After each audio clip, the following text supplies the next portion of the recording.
Because there's 6 rules basically that I always have laid out that are the rules of success. Now let me get right away to the first rule of success. The first rule of success is to have a vision. You see, if you don't have a vision of where you go, and if you don't have a goal where you go, you drift around and you never end up anywhere. It's like you can have the best ship in the world, you can have the best airplane in the world. If the pilot or the captain doesn't know where to go, it would just drift around. It would not end up anywhere, or most likely in the wrong place. I couldn't see myself becoming a farmer or a worker in a factory or anything like that, even though my parents wanted me to stay there and have a normal life. My father wanted me to become a police officer like he was. My mother wanted me just to stay there and marry a girl with the name of Heidi, hopefully, and have a bunch of kids and run around like the Van Trapp family in The Sound of Music. But that was their vision, not mine. My vision was totally different. I felt that I was born for something special, for something unique. I want to become a bodybuilding champion just like Reg Park. I want to get into movies just like Reg Park. And I want to make millions of dollars and be rich and famous just like Reg Park. So let me tell you something, visualizing your goal and going after it makes it fun. You got to have a purpose no matter what you do in life. You got to have a purpose. So that's rule number 1, have a vision. Rule number 2 is, don't listen to the naysayers. Don't listen to the naysayers.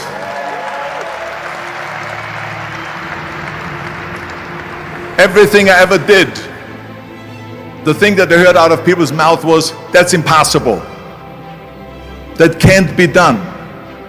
Or no. I remember when I wanted to be a bodybuilding champion, including my parents and everyone else around me, said this is impossible.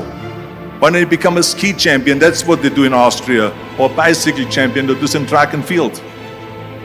You can't be a bodybuilding champion. That is exactly what I heard, and of course I proved to the people that it can't be done. So whenever someone said to me, it can't be done, I heard it can be done.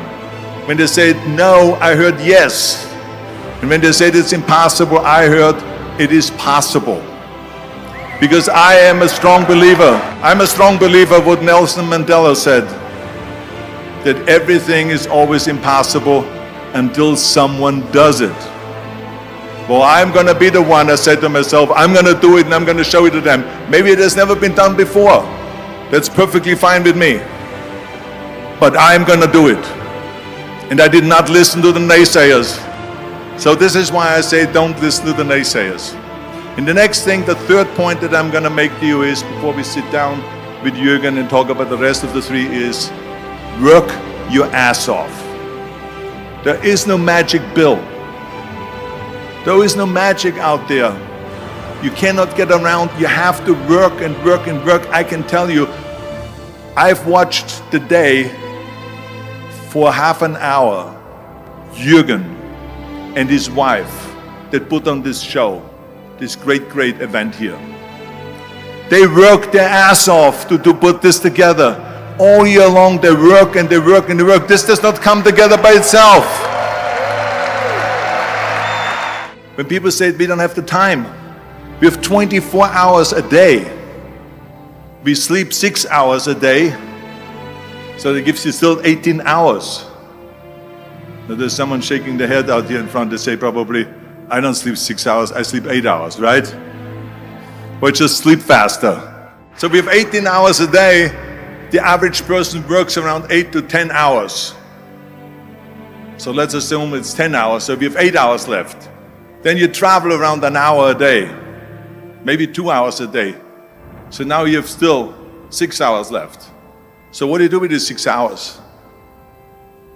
So you got to work hard. I mean, let me tell you something. When I went to America, I went to college. I went and worked out 5 hours a day. And I was working on construction. Because in those days in bodybuilding, there was no money. I didn't have the money for food supplements or anything. So I had to go to work. So I worked in construction.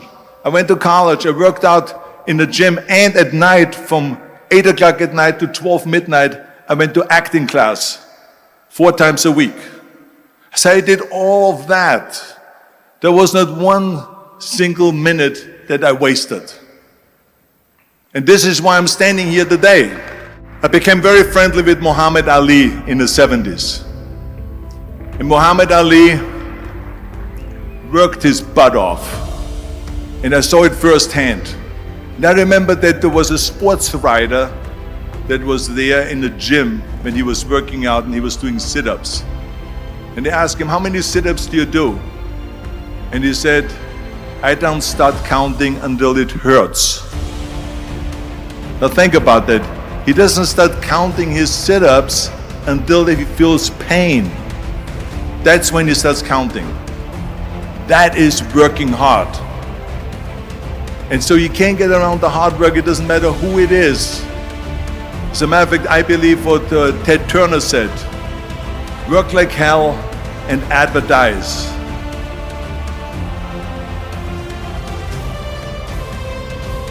You get it?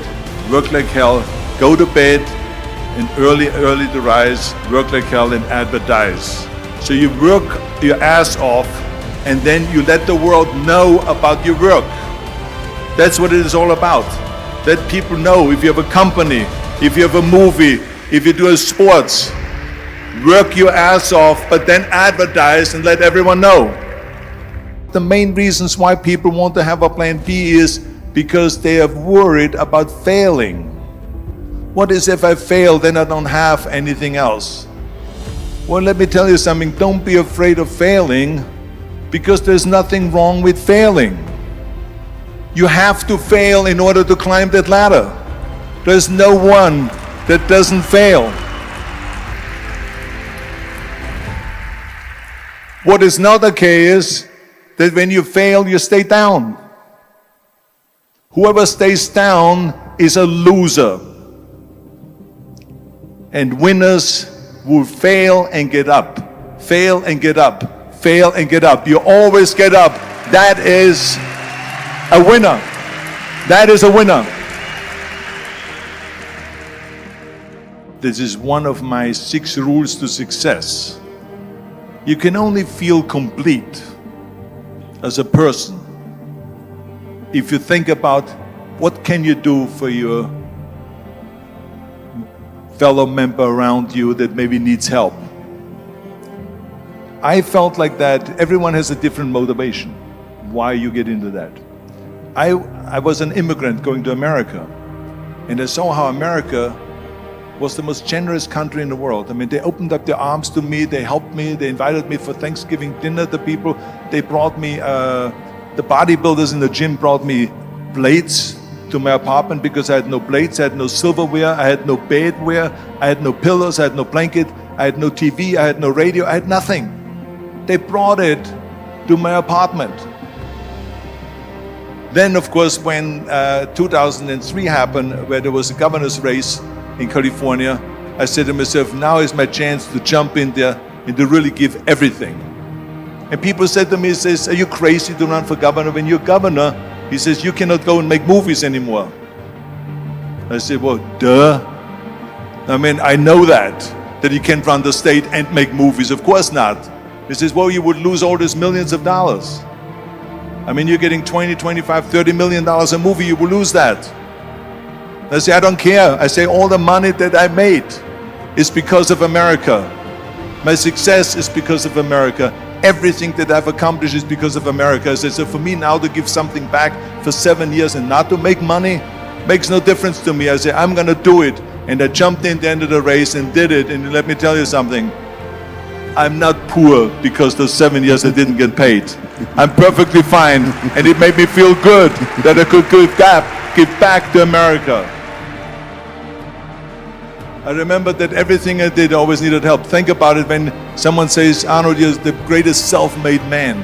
I said, you can call me anything you want. You can call me Arnie, you can call me Schwarzi, you can call me Terminator, you can call me Governator, but don't ever call me self-made man. I said, because I did not get to that point by myself.